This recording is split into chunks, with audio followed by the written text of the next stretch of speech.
Oh, you haven't seen the, okay, let me check the search screen one. All right.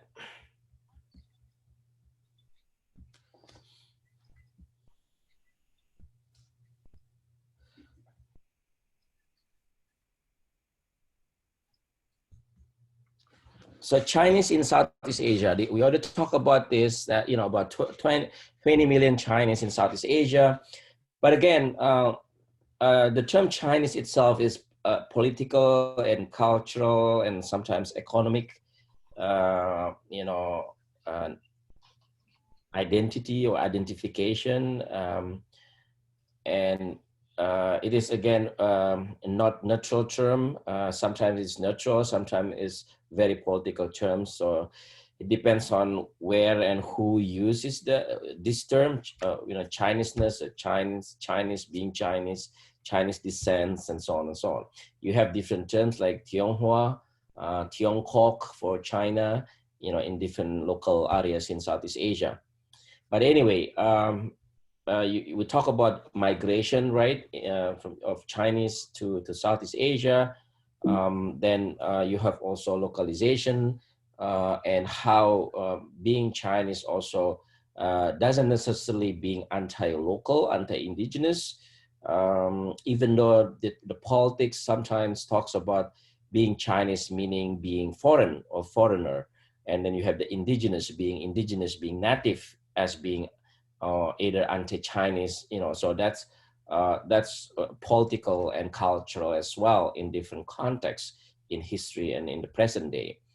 Regardless of this politics, we do need to talk about religious aspect of this, which is Confucianism, and we talk about Chinese religions would include, you know, Confucianism, Taoism, and Buddhism, generally speaking, even though you have Christianity and Islam as the religions of many of the Chinese in the mainland China, as well as in Southeast Asia.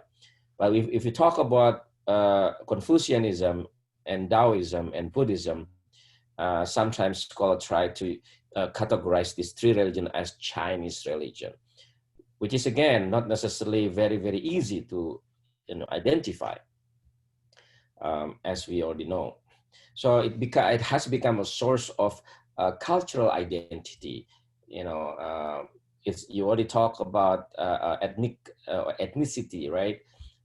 By the way, when we talk about ethnicity, it is not necessarily always about birth or given, right? It is constructed. You know, ethnicity is socially constructed. Race is socially constructed. There is some biological aspect of it, how you look, how you were born, you know, where you're born, and so on and so forth.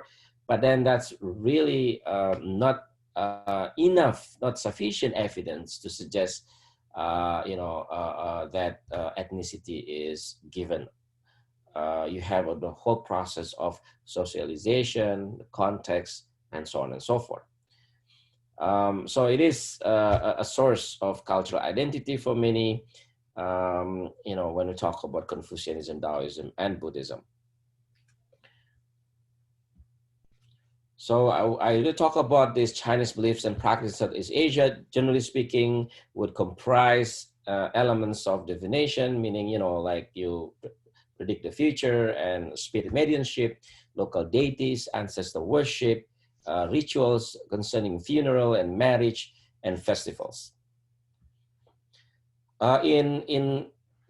In island Southeast Asia, Indonesia and Malaysia particularly, there are two general categorizations that people use, or the colonial powers used. Pure Chinese and locally born Chinese, so Totok and Peranakan. Totok means pure Chinese, you know, they were born in China, mainland China. Then they came, migrated to Southeast Asia. They still speak Chinese. They write in Chinese script, and, you know, and very much mainland oriented. But most of them, the second, third generation, and fourth generations, they become locally, they localized and native, and they even are born in Southeast Asia, in Java, in Penang, in Hanoi, in Manila, all the places in Southeast Asia. So they are locally born, and then they just need to learn Chinese language, Mandarin and Hokkien or other Chinese languages if they want to keep their language and even traditions. But they are locally born, and they are also they're speaking Javanese or Sundanese or Malay or Buginese and so on and so forth. And they are educated in Southeast Asia, and they might not necessarily have visited China, and they are very, very local, and even compared to other ethnic groups in the areas. So these two general categorization, pure Chinese and locally born Chinese, sometimes are only useful when we talk about certain cases, but now more and more, or when we talk about Confucianism, how Confucianism was transmitted from China and other places to Southeast Asia through the immigration, but also through the education and socialization of Confucian classics and Taoist classic and Buddhist texts in Southeast Asia, right? So it's already very local. It's already in Southeast Asia, rather than coming from mainland China or other places beyond Southeast Asia. One of the earliest organizations that tried to improve the Chineseness, the custom of the China, Chinese custom, including the preservation of the teachings of Confucius, consider profit in Southeast Asia, consider profit in Java, which is very interesting again, how the notion of profit, which is biblical and Quranic, has influenced the conception of Confucian figure, Confucius as being a prophet. So prophet Confucius. The term for that in Arabic is Nabi or Nabi. So Nabi Konghucu, which means the prophet Confucius. And then this term, this local term, which is also, Arabic borrowing, but they use this in order to refer to Confucius as a prophet. So in other words, one of these organizations, try to preserve Chinese custom and then Confucian tradition, and teach them to the local Chinese in Java. This is in Java. It is Chinese association, but it is in Java. So this is again to suggest Confucius as a prophet, and then Confucianism as a religion. We talk about this, or we still can talk about this. To what extent Confucianism is a religion, and there's a lot of debate about this. You don't have one answer to this question about whether or not Confucianism is a philosophy, or a religion, or ethical philosophy or religion, a way of life or religion, right? It depends on how you define religion, first of all. Second, it depends how which particular Confucian practice or ideas that you refer to when we talk about it is religion or it is only philosophy. So that you don't have one answer to that. But our concern here is why, in some cases, like in Indonesia, Confucianism has become a religion for many of them, for many of these Confucians, as well as for other non-Confucians who see Confucianism as religion. And this is one way of understanding this the process of localization, right? How local context shape religious ideas and philosophical ideas in Indonesia and also in Malaysia. So THHK consider Confucius prophet, and then God, Tian, and then scriptures, the classics, the scriptures, and consider Confucianism religion. The term for religion in Indonesia and Malaysia agama, A-G-A-M-A. A-G-A-M-A, agama, yeah, which is a Sanskrit term. I already mentioned about agama before when talking about indigenous religions, right? So it becomes institutionalized religion, right? So religion is like institutionalized, systematized, official, textual oriented, system of belief and practice. So Confucianism has become this religion, textual, systematized, organized, formalized in the context of the state and the larger society in Indonesia. Then you have the books, the classics. We already talked about the books, the 5 classics, the 4 books, and then they emphasize certain books, certain classics rather than the others. Yeah, for example, they emphasize the Great Learning, the Doctrine of the Mean, and the Filial Piety book. Again, it really depends on the context why they emphasize this rather than the others. Maybe because we can hypothesize that the Great Learnings and the doctrine of the mean, like moderation, the idea of moderation, balance in life, and filial piety, family, the importance of family, right, and the importance of learning of the classics. So these 3 classics had been emphasized by this particular organization, perhaps because these classics were more important for them to to teach to the peoples, and also including the younger generations, about education, about moderation, and about the importance of family.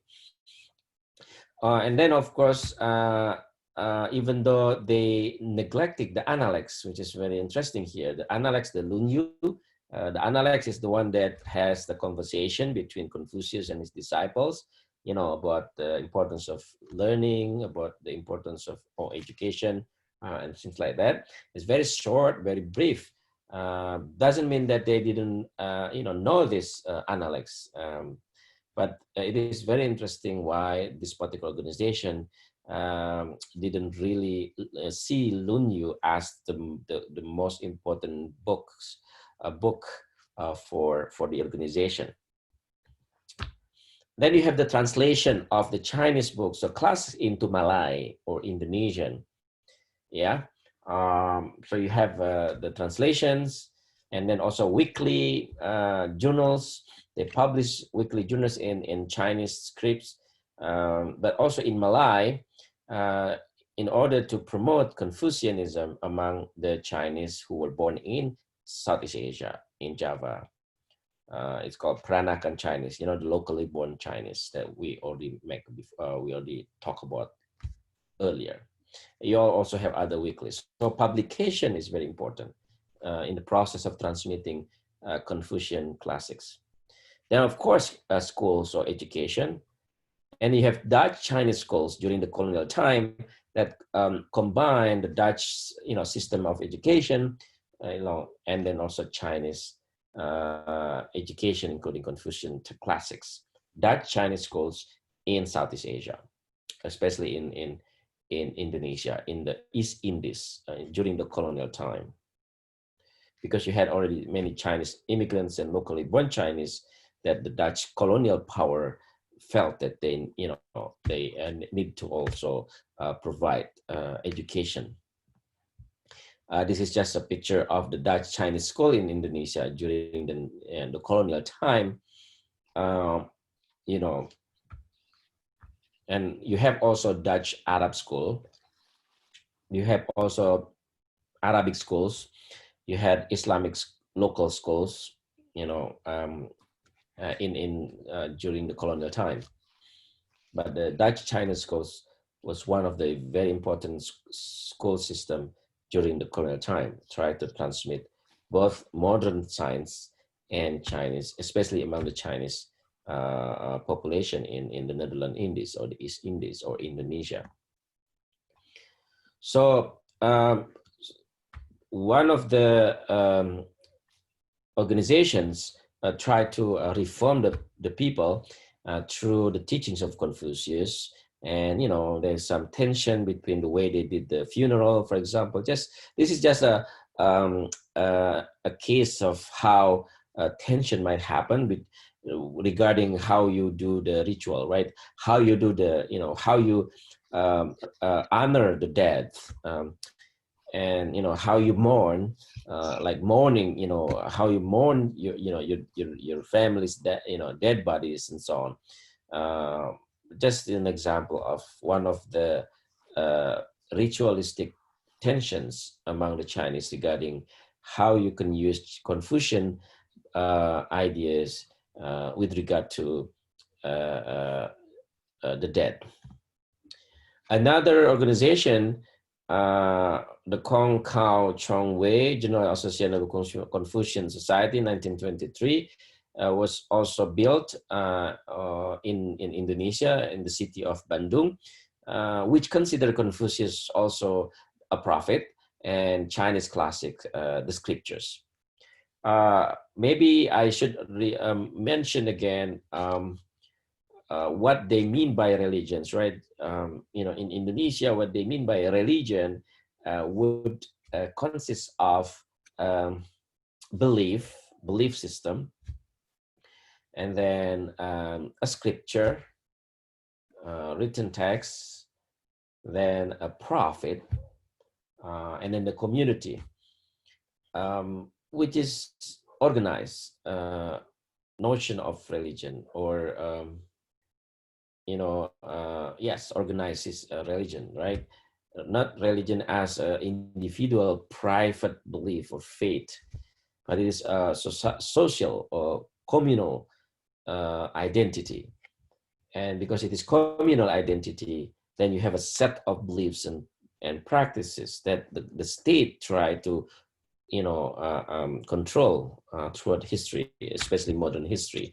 And Confucianism is not an exception to this political context of defining religion as fixed, as organized and textual oriented system of belief, rather than individual private faith that we also know in many other contexts. So anyway, so this is very important context to understand. Then you have the organization called the Supreme Council for Confucian Religion in Indonesia. It's Matakin, basically 1955, from this Hong Kong Chong Hui organization. So they changed the name from the Chinese name to Indonesian name. But basically, they consider this organization as a council, a supreme council for Confucianism in Indonesia. Again, the word agama, or the religion, is explicitly mentioned in the name, Agama Konghucu, which means the religion of Confucianism, right? So you see here the we can call religionization of Confucianism, right? Religionization of Confucianism, making Confucianism a religion. And it is done by who? Not only by outsider, but also by the Confucian themselves. With respects to this organization, they named the organization Agama Konghucu, which is the religion of Confucianism, at least since 1923, and then renamed 1955 until the present day.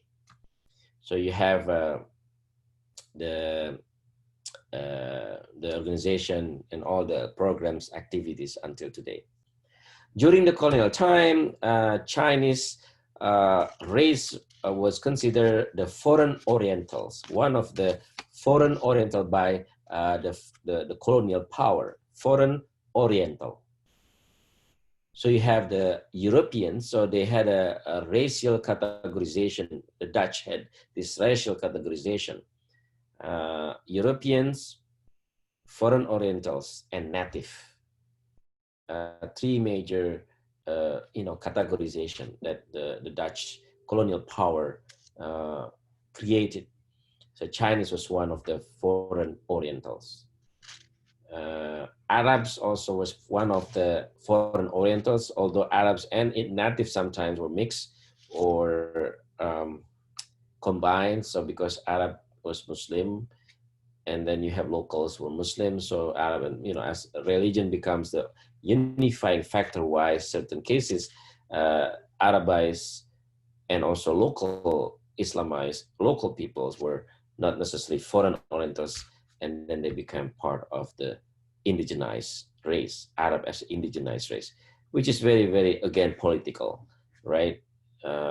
Because Chinese and Arabs were equal in the sense that they come from outside Southeast Asia.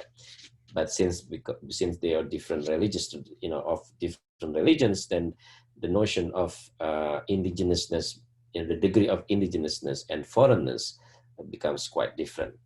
That is very interesting to research it by itself. So anyway, so Chinese was considered foreign Orientals by the Dutch, and then you had the Totok and Peranakan, the pure Chinese and locally born Chinese. Under the government of Sukarno, which is the first president of Indonesia, 1945-1966, Confucianism was a religion, and Confucius was the prophet. And then 1965, there was a presidential ruling suggesting 6 religions embraced by the Indonesian people, including Confucianism. So Confucianism at that time was one of the official religions recognized by the state of Indonesia, the post-colonial state of Indonesia. The 6th religion. Why is the 6th religion? Because you had already Hinduism, Buddhism 2,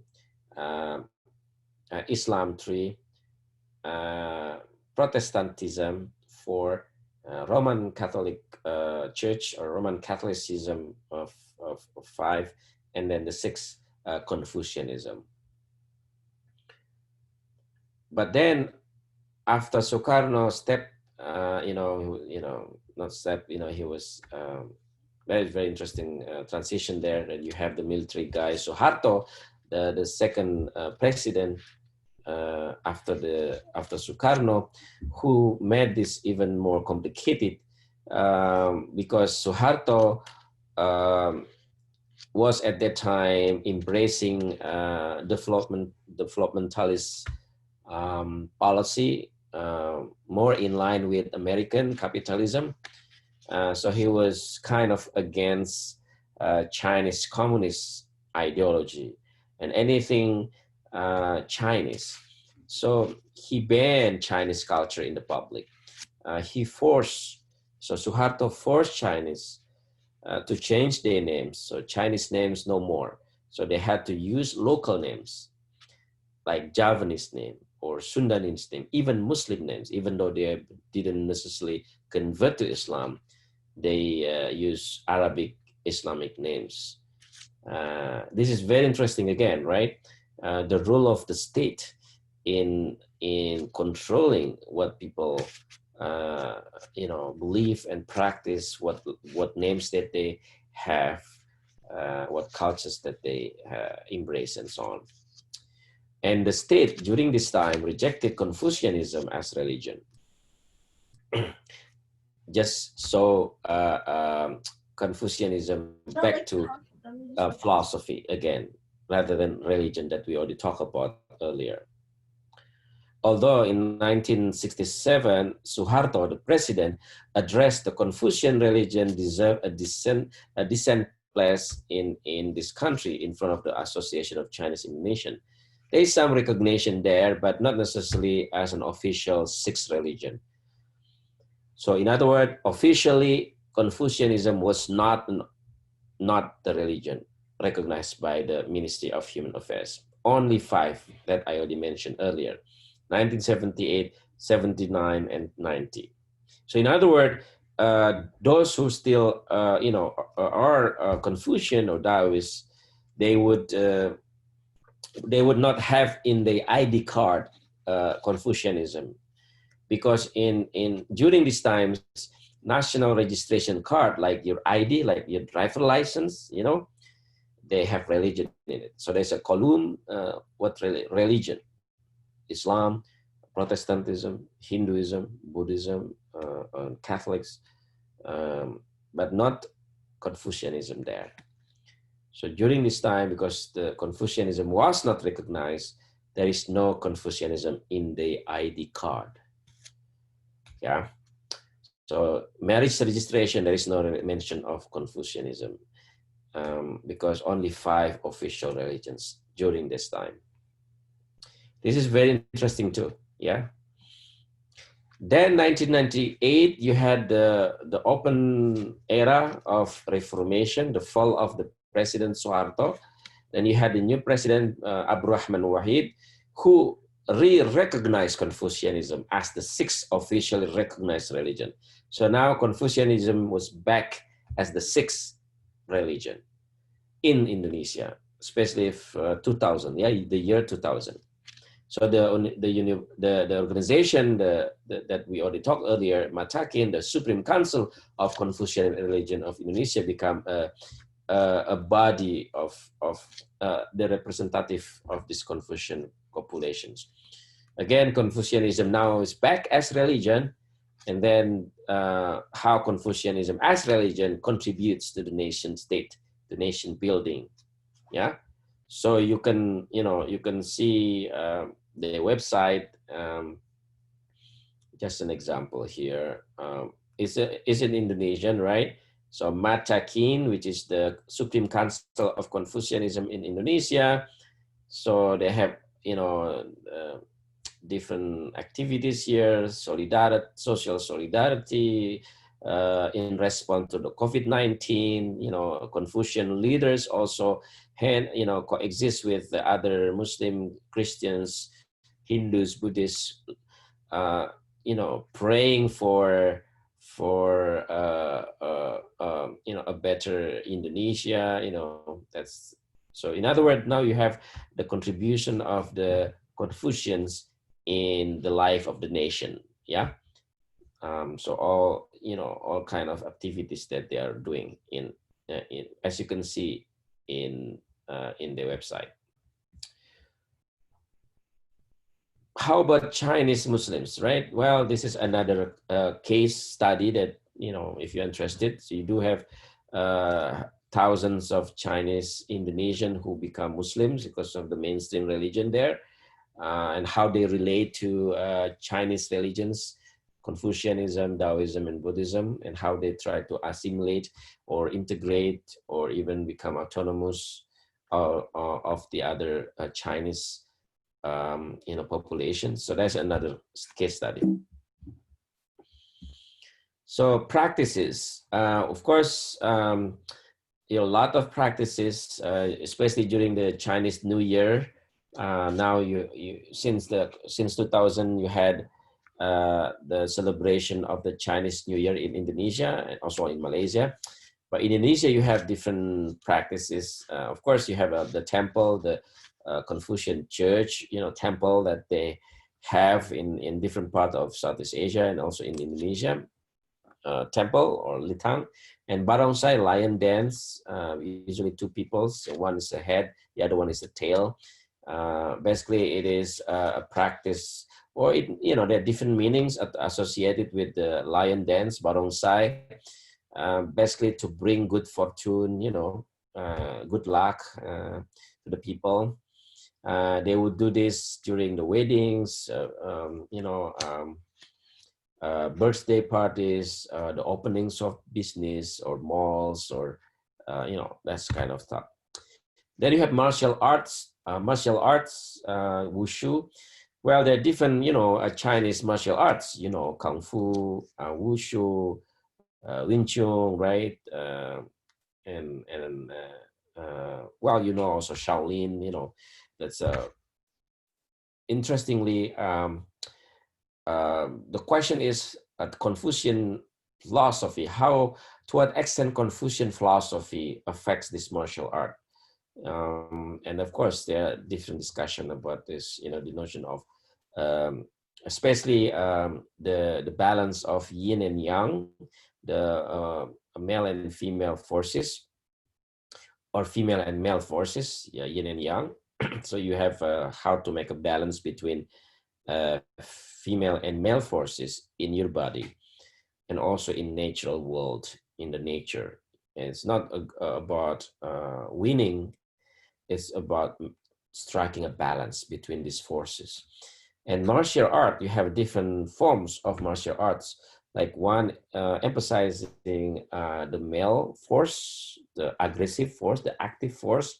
The other one emphasizing the soft female light force, like qigong, for example, because it's more influenced by Taoists. If you compare Confucianism and Taoism, generally speaking, Confucianism emphasizing the male force and Taoism emphasizing the female force, the hard and the soft force. But both religions try to, strike a balance between these forces. It's not about winning, but it's trying to make a balance. But it's just a matter of emphasis. So that's why Confucianism is quite political sometimes, while Taoism is apolitical or non-political. That's just very broad comparison between Confucianism and Taoism when we talk about Chinese religion. But that also applies to martial arts.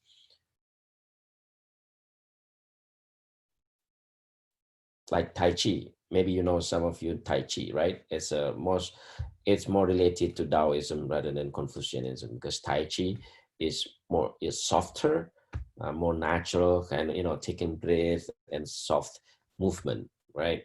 Tai Chi. While Wushu and Kung Fu, for example, is more aggressive. That's just one of the culture practice in martial arts in China's from China, but also had become very popular in Southeast Asia, especially Indonesia and Malaysia. I already mentioned about Confucian Temple. This is just an example of the Confucian Temple or Litang in East Java.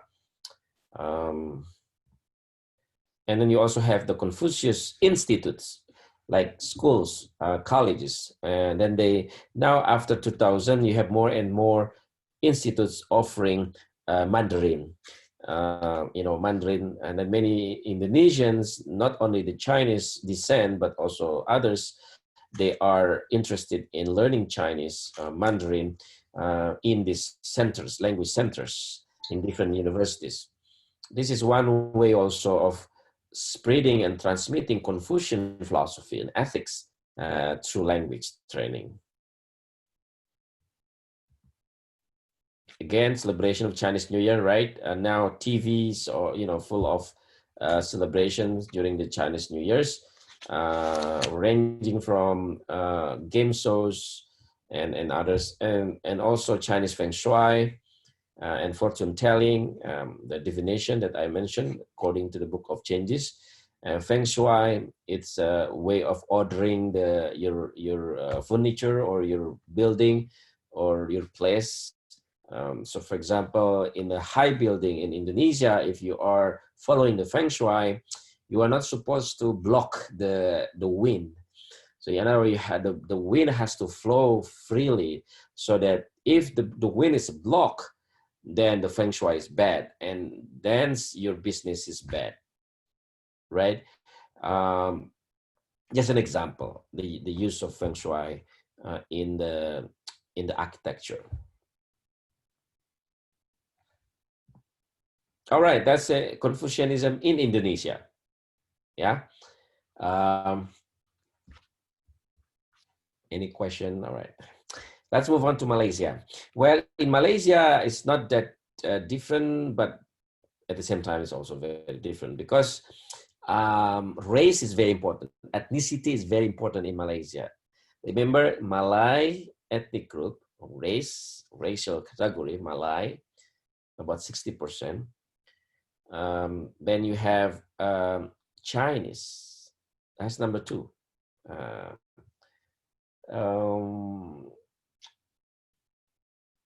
About 25 more, I believe. It's quite significant. uh, percentage in Malaysia. Then you have Indian, then you have others. So Malays, Chinese, Indians, and others in Malaysia. So racially categorized and classified. And Muslims, Malays, and Chinese, mostly Buddhists, but you also have Christians and Confucians and Taoists, and then you have Hindus. So again, the Confucianism is not that many because, as I already talked about before, Confucianism is not necessarily a religious identity for many. They don't necessarily say I'm a Confucian, even though they practice Confucian philosophy and ritual in many of their life, uh, many of their life events and activities. But they don't necessarily say I am a Confucian or they are Confucian.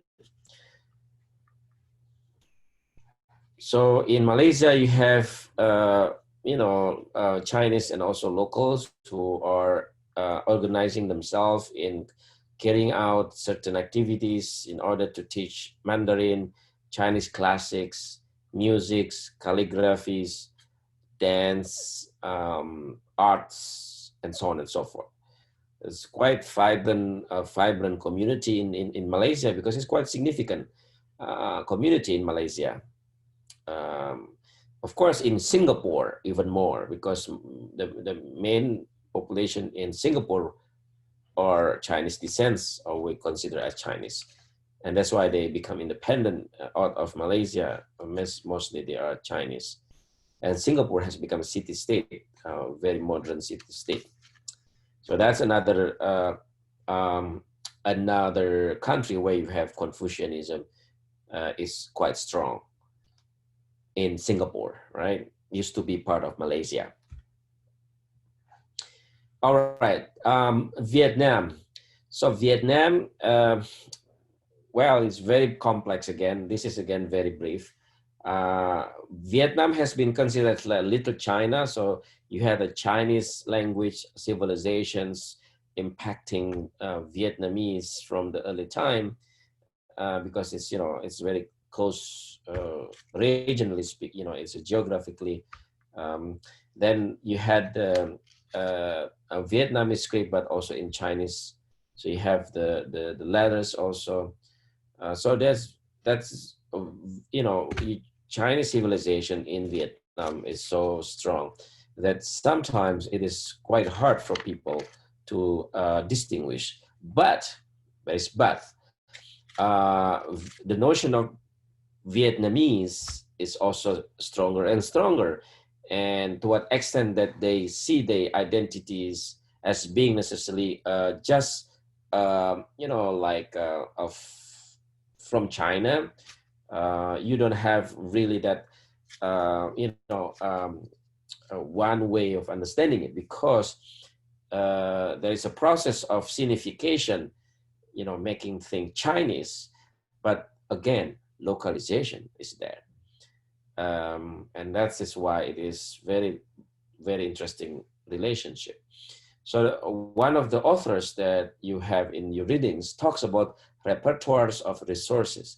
Repertoires of resources to suggest that it is very hard to tease out which one is Buddhist, Taoist, Confucian, and local, because it's everything's there, and they bit and pieces here and there, and and uh, and it's just different sources of how you believe, how you practice, how you interact with people, how you live your life. It's not necessarily like religion as a very fixed cultural system, but it is more like way of life that might come from different sources: Buddhism, Taoism, Confucianism, and local worship or beliefs, right? So on the one hand, there is a process of making things Chinese or Confucian or Taoist and Buddhist, but on the other hand, you have localization. It depends on how you see it, and that's really a very fascinating topic about again and again localization, as we already talk about in other religious traditions. And in Chinese context, it is even more complex because even what we call as Chinese religion has already embraced different sources: Taoism, Confucianism, Buddhism. So yeah, that's one author, Professor Liam Kelly, talks about Chinese culture versus you know um, barbarians. So meaning that when you see other peoples, it's like us and them, right? Us and them. We are more civilized, and you are less civilized, or even barbarian. So this notion of civilizational identification.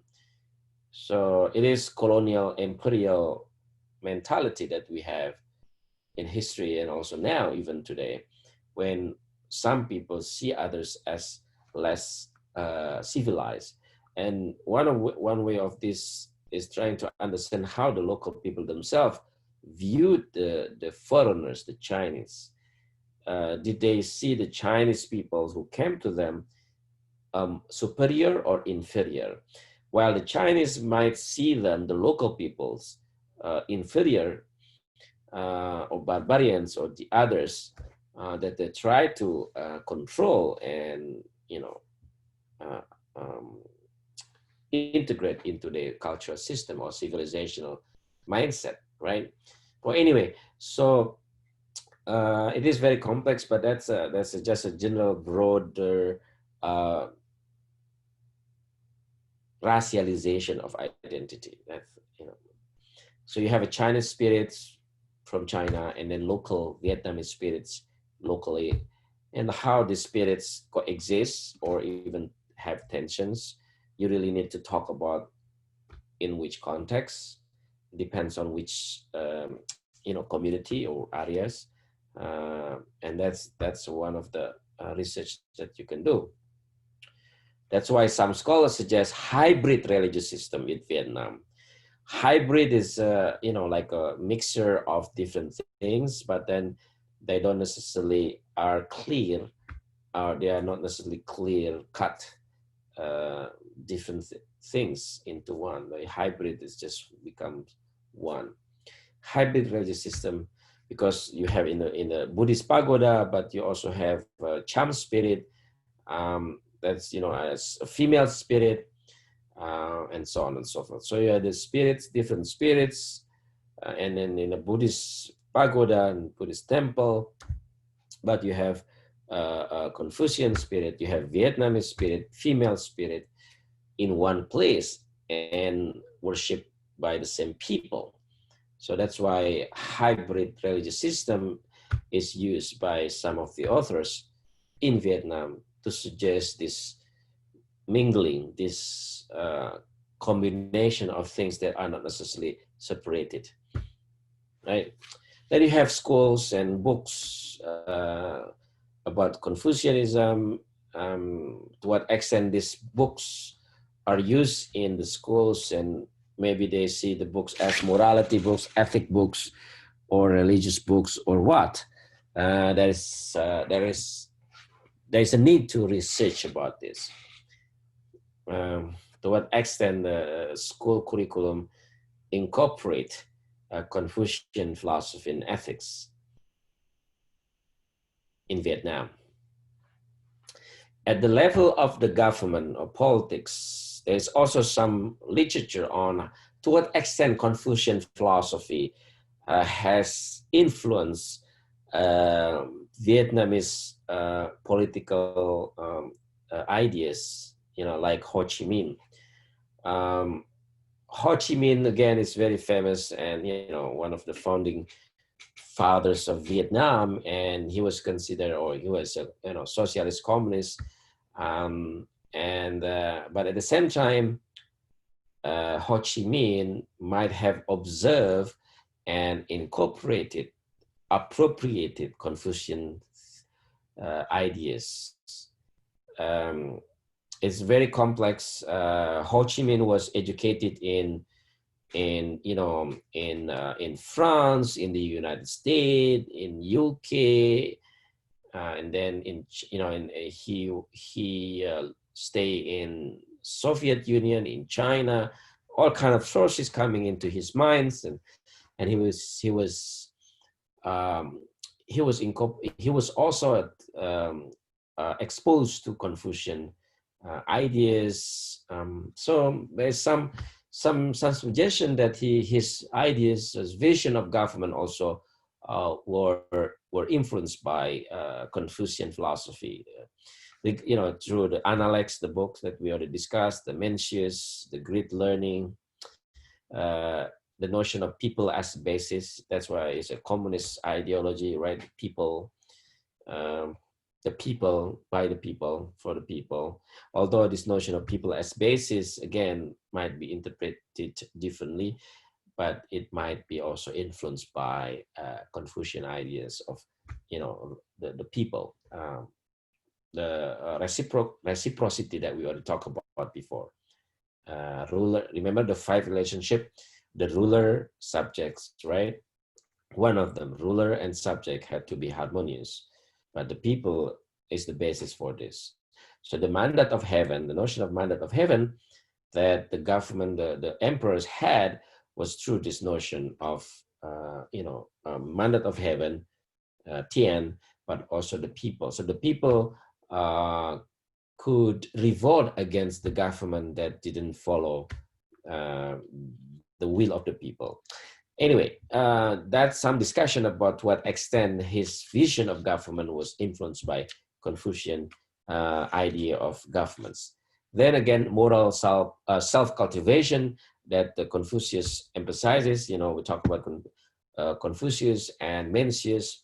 Mencius talk about the nature, that humans are naturally good, right? And then the importance of self-cultivation, education, educating the people about the classics, about the ancient way. But again, communism, generally speaking, has been portrayed as against religion, right? Against superstitions like Confucianism. They believe Confucianism is actually a superstition, and it has to be attacked or even destroyed, right? So another tension that you can find, and yet Ho Chi Minh might have been influenced by some aspect of Confucian philosophy or classics. So there is no one way traffic of influence. So there's some tension there, but also some borrowing of ideas, Confucian ideas in Ho Chi Minh's vision of government. In contemporary Vietnam, moving on, some of the ethical teachings of Confucianism have become values that they try to, cultivate. You see the notion of humanity, humanness, right? Ren, righteousness, propriety, Li, the noble person, Sun Tzu, the notion of nobility by morality rather than nobility by birth, things like that. So in other words, it's philosophical teachings, ethical teachings that Confucians have emphasized even in contemporary Vietnam. All right, then you have New Confucianism in South Vietnam. Well, North and South Vietnam, generally speaking, communist North and capitalist South, but again, this is very broad, distinctions. To what extent Confucianism has become an important part of cultures and politics in the South, in contrast to in the North, right? So that's another discussion about that. And then New Confucianism, the notion of New Confucianism is basically how to make Confucianism more modern, more scientific, more in line with the global life. So one of the professor Nguyen Dang Thuc he was a nationalist and anti-communist, using some Confucian ideas in his vision. The general question, again, that I need to emphasize after we talk about Confucianism in Indonesia, Malaysia, and Vietnam, and this is the question that you will find in different contexts, not only in Southeast Asia. Is Confucianism a religion or philosophy? So it depends on how you define religion and what you mean by Confucianism. Again, that's you have different options. You have different answers to this question. Okay, there's no one true answer to this. You can say this religion because that is one, be one, one, two, three, four. Confucianism is a philosophy because one, two, three. So it really depends how you define that. If you define religion as God-oriented thing, or scriptural thing, or ritualistic system, then you would say to what extent Confucianism has this conception of God, has ritual, has scripture. Then you can say, well, it is religion. But if you say that philosophy is more like salient in this, that especially the elitist intellectual, mind people among the Chinese people or non-Chinese people who are educated in Confucian philosophy and ethics, you would say Confucianism is more a philosophy rather than a religion.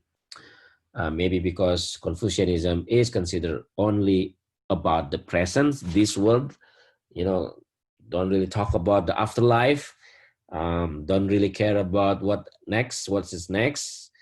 And it is about how to live morally in this world, in this life, how to be human, and so on and so forth. Basically it's ethics, how to be in this world ethically. Then you can say Confucianism is more philosophy than religion. So it really depends on who you talk to and whom you are talking about, and in what context, and maybe what groups or communities or organizations. But again, in Indonesia at least, Confucianism has become a religion by the state, by the organizations, but also philosophy, because some have taught Confucianism as a philosophical branch of Asian philosophy or Chinese philosophy or Eastern philosophy, as they call it, as opposed to Western philosophy, for example. And when there's some other discussion, this one, capitalism, Asian values. So Asian values and Confucianism. This is one of the very interesting discussion since 1990s among Indonesians, Singaporeans, Malaysians, when they talk about Western values, right? Western values like they say individualism.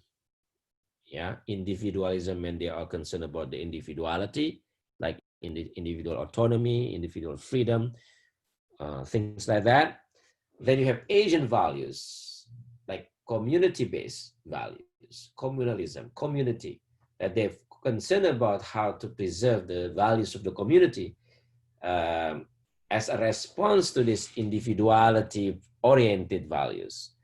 So Asian values, they say, it's more like Confucian values, because these values focus on family, the community, sense of belonging to the wider populations rather than your own human rights or individual rights or individual autonomy. There's some discussion about that. 1990s, less and less now. Maybe very interesting. What is Asian, right? That's another discussion. What is Eastern? What is Western? West and East are so political, culturally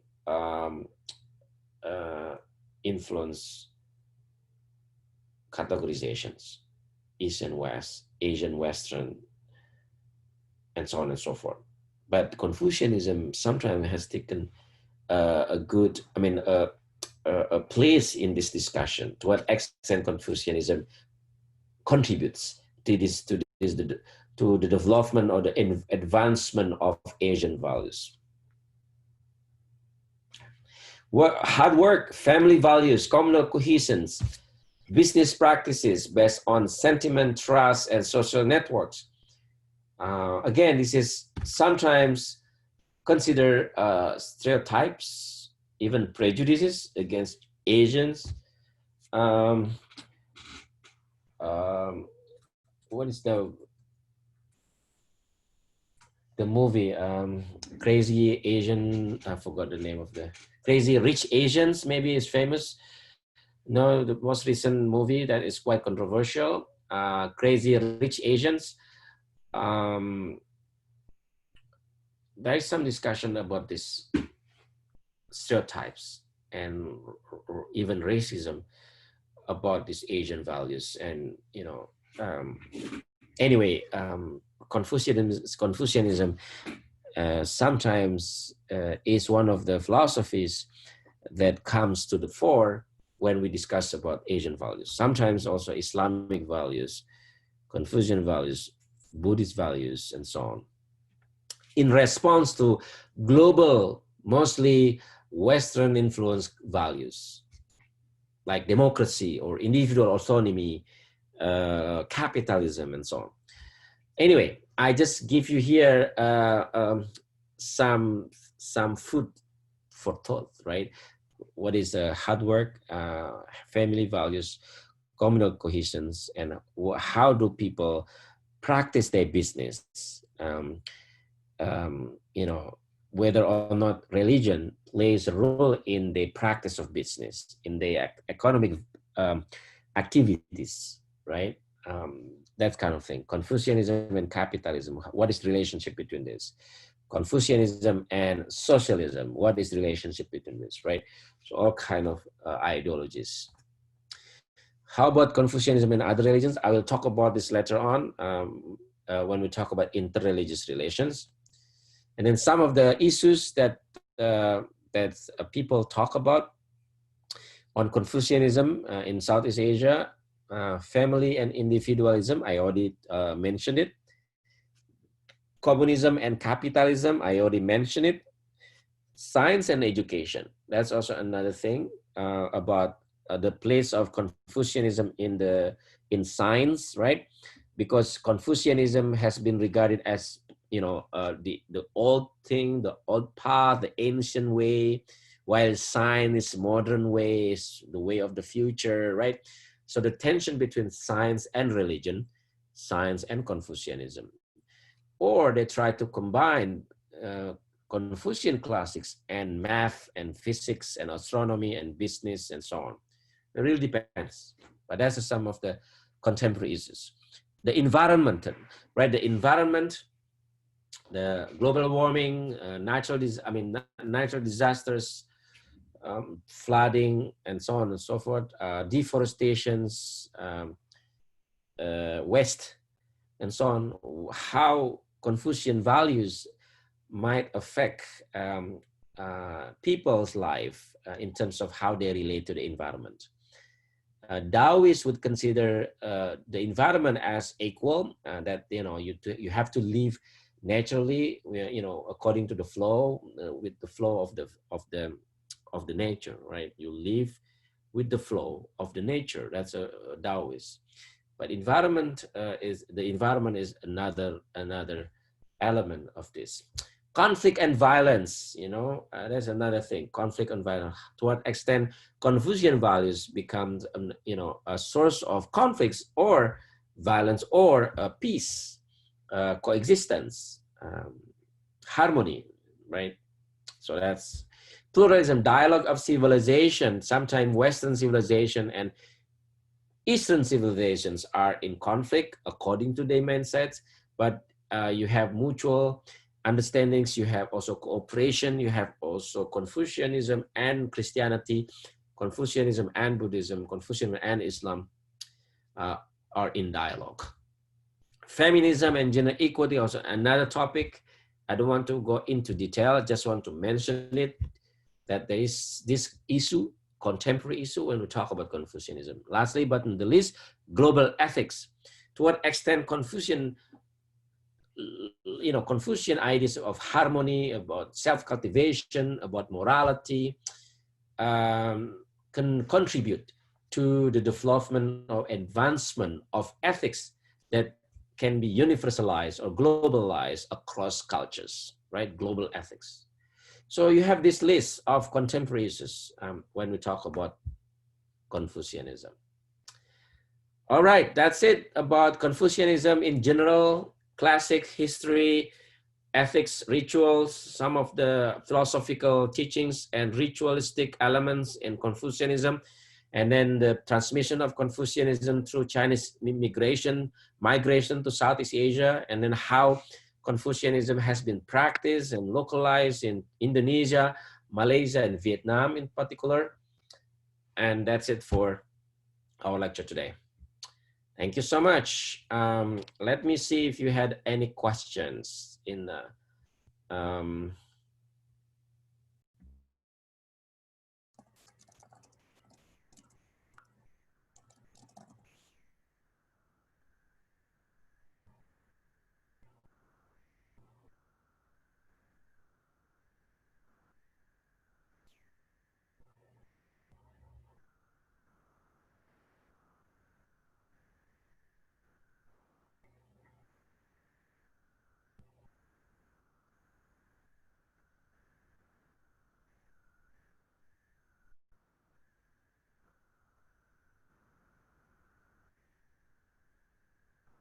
Professor, you are muted.